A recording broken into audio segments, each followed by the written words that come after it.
This is an FCE speaking exercise from Objective First, 4th edition.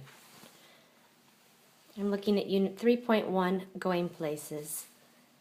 And the first thing I'm going to do is answer the question based on these two pictures. This is the question.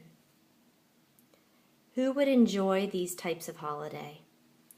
So I have 1 minute to talk about who would enjoy these types of holidays. I don't want to describe the pictures, but I want to say what kind of people would enjoy doing these things. I've got 1 minute to talk, so I'm going to time myself, and here I go. The kind of people who would enjoy going whitewater rafting would be young people or people who really like lots of adventure, physical activities, and people who would like a kind of holiday that's exciting and maybe a little bit dangerous. These kinds of holidays are good for groups and would be good for team building exercises.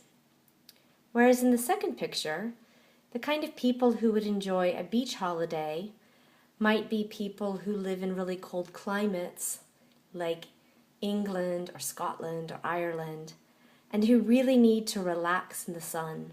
It would also be great for people who have really stressful jobs where they just need to unwind and disconnect for a few days and get some sun, You need vitamin D. It's really good for you.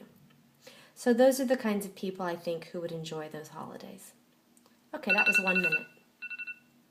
All right, now I'm moving on to the second set of pictures.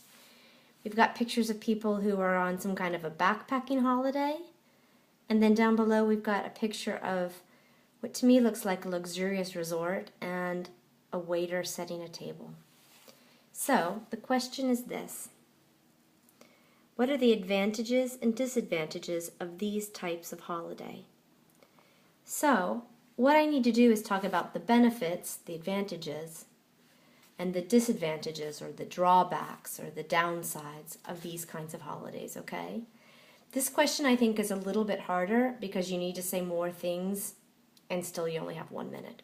Okay, so I'm going to time myself and I'm going to talk about these two pictures answering the question, what are the advantages and disadvantages of these types of holiday? So I think the advantage of a backpacking holiday is that you can visit a lot of places cheaply and also really get to know the local people. Because you are staying in maybe cheap hostels and spending perhaps a lot of time on the street in plazas and squares because you don't have money to go into museums, you really get an opportunity to see what life is really like in that city. But I think a drawback would be having to sleep in uncomfortable places and carry a heavy pack.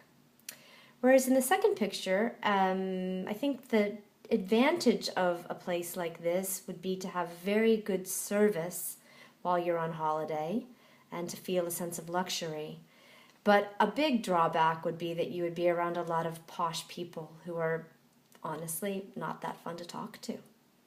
So that's the advantages and disadvantages of these two.